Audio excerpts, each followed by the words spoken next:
Good day, traders. This is Rich with some price action for May 14th, 2020. It's currently 450, and today was a decent day. Markets ended up starting down pretty heavily. Go to the SPY real quick.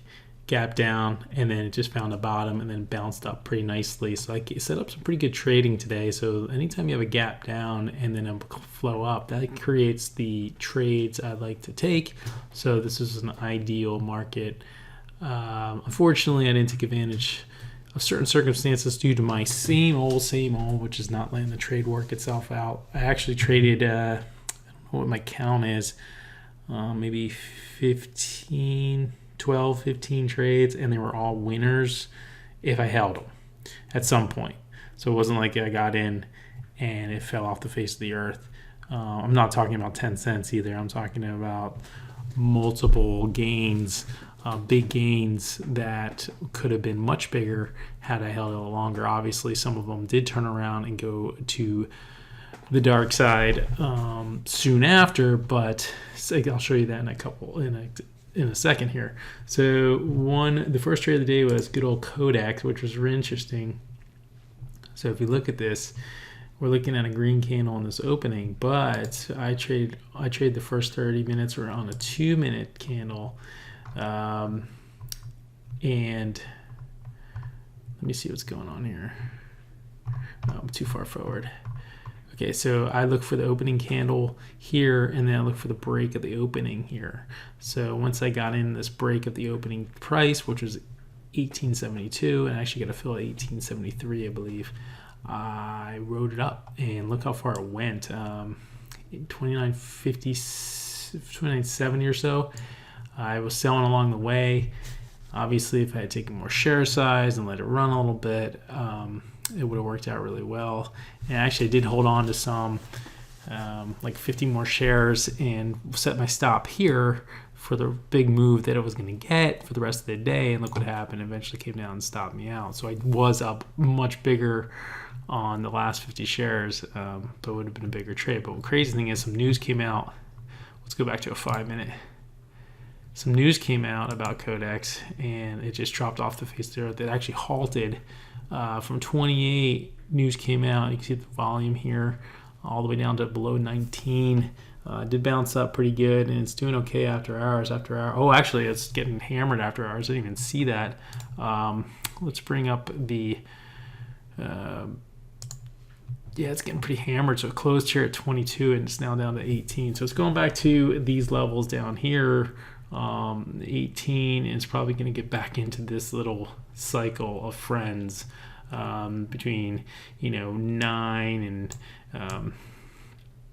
10. These are the daily chart, and it just got hammered. So luckily I got out and I wasn't sitting in it. I know a couple people got stuck in this stock here, which is called Acre. Did I turn off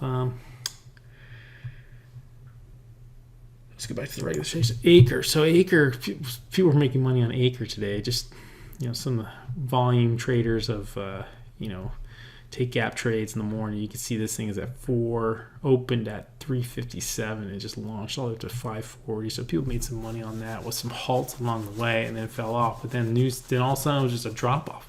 Like if you took a pullback here and you're looking to go long, you're in at 480, we'll call it, on the low side. And it's all the way down to 357, so you just got hammered and did look up again. So that's the trouble with trading these thin, even though it's got a lot of volume. It's just one of these stocks that you can see this is just nasty. Look what it did on this part of the day in April. I think it was April 5th or something like that. I looked at it in the past. I remember watching this thing. I'm like, there's no way I'm going to trade this. And that's the other thing. But I've done other videos about APTN. It does the same thing. Look at these 3 trades, these 3 days, 1, 2, and 3. I'm like, I'm not trading APDN, even though it's set up nicely on this break here, on this 15 break right here. You got a nice trade here to 15 over 1650. That was a miss. But during the gap trades, forget it. I am out. I am not trading APDN on a gap play in the future. Obviously, this was a great trade though. So I know someone that took it and he killed it. But no big deal. And then there is more. APT was called in the room. I got a little slicky with it and didn't take advantage of some of these moves here. It did wiggle me out, but then I took a pullback here and took a nice gain here. But I have to let the trades work themselves out. I mean, if it rides this blue line, I need to stay in it, and I just didn't. I got nervous, and it pulled down. It bounced right back up. So once I saw that, I forgot which time it was. Let me look and see, actually, because I want to know. So 243. Yeah, so this pulled me down, and I got beat up pretty good on this move. That was unfortunate. But then I took this pullback here and took this gain here, so that was nice. So it made up for this loss here, actually. So not a super deeper loss, but I actually gained on APT. And the other one was I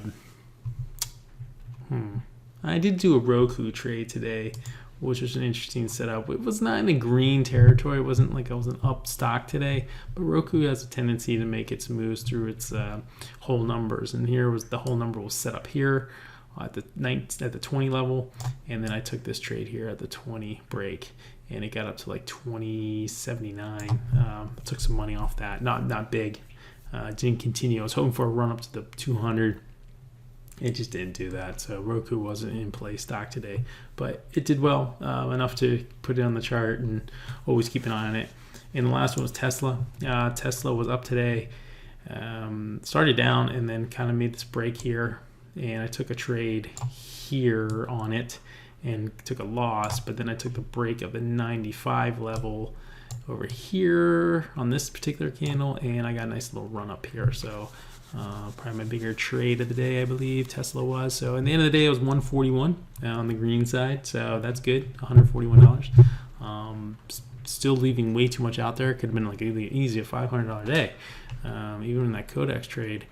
I think what I'm going to do one trade a day is, if I see it's moving, I'm going to sell 2/3 of my position all at once and not let so much hang and like pull back on me, because if it pulls back, that's when I have a tendency to lose out on a lot of money. So I might consider making more better decisions with my exiting.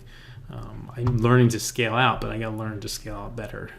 So let me show you something real quick. I'll be discussing this in the future, but this was a radar screen for TradeStation. I finally have my TradeStation working really nice right now, so I'm knock on wood that it's doing that. And this actually, I can put as many symbols as I want in this thing, and I put a ton in. And then I have an indicator that's looking for pullbacks and whole numbers and when the price come back to the level. So it's a really neat indicator I'd created today. I actually was speaking with the guy all day today, and we kind of developed this. And it didn't take him long. I mean, it took us obviously throughout the day, but that's just me hitting him questions, me installing it, him questions, installing it, back and forth. Really good guy. And if you have any questions about TradeStation indicators, I can give you a good guy to help you develop that. And I'm going to keep an eye on this. This is going to be pretty cool. This is going to help me find some setups throughout the week, throughout the day, and hopefully find some good trades. So I'm going to sum it up. This is Rich with some trading today. You guys have a good one. Make sure you comment and subscribe. All right. Talk to you soon.